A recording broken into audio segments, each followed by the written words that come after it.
anymore because it was too tight for him. There was too many boundaries. Do you really mean we have to stay in this land? You mean we really have to stay here? Can't you see? We could have so many more herds if we just loosen up the boundaries. Oh, yeah.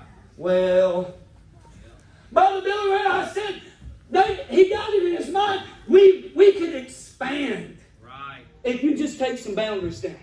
Yeah. You say, preacher, you're talking to me tonight. Well, of course I am. I ain't preaching to everybody out there. I'm preaching to you tonight. I wonder tonight, has it gotten a little too tight around here? Maybe the reason you won't plant your family at a church, or your home in a church, or your marriage at a church, or an individual at the church is because it's just a little too tight. Yeah. I'm going to tell you tonight, I'd rather be with Uncle Abraham. I would rather have the boundaries. Because, see, the boundaries aren't burdens. Their boundaries are not bondage. Those boundaries are blessings. Amen. Can I tell one little story right quick? I remember when I was at dairy, there was a cow named, they had chains on them and they had little numbers, and she was 35. I may have told this here before, but I'm going to tell again.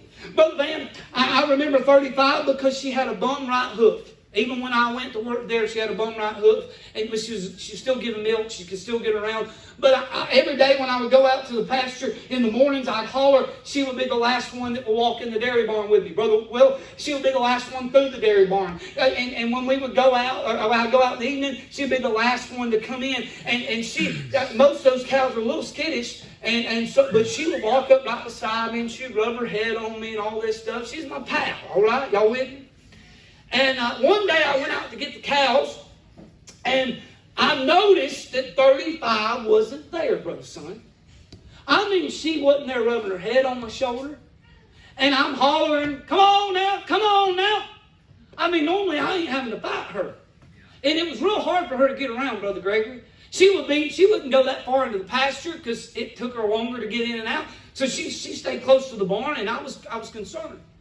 Brother Russell, I was coming back down the ramp. That we had an old freestyle barn that we didn't use anymore, but it had does anybody know what a dredge pool is? It's a sewer tank for a cattle barn. Right. Down at the end, we had the dairy barn, and then there was a walk over, but there was a dredge pool, a big dredge pool out there.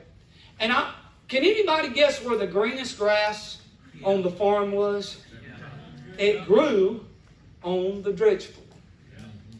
I was coming down the ramp to go back to the dairy barn. I couldn't find her anywhere. I called. I've got to get to milking.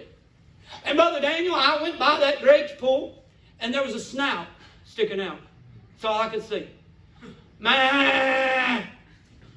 Ma! Brother Todd, that cow, because it was so hard for her to get out to the other grass, I guess she kept walking by that dredge pool every day thinking, why am I walking all the way out there with this bum foot when I could get some grass right there? Yeah. Do y'all want to, well, here's what she did. We had an electric fence between the cows and that dredge pool. That fool cow walked all through that electric fence. I ain't going to tell them the shocking she took going through this electric fence. I mean, it was cranked up, Brother Son. Probably a little bit too much. I don't tell Peter. She went through that electric fence, and I'm sure that grass was good at first. Yeah. And for a while, there's about that much below the dredge pool, there was concrete. But about 4 foot in, it drops off into the abyss. If you don't know what a dredge pool is, find a country person after church, and they'll explain it to you. All right? And you know what happened? She walked out there far enough to where the dredge pool could consume them. You know what we're about to see happen to Lot? He took the boundary down for the greener grass. And he ended up to here. That's where you're headed. I spent too much time there. You pray for me. Ray, you got to recognize the what. We got to recognize the why, but we got to recognize the who.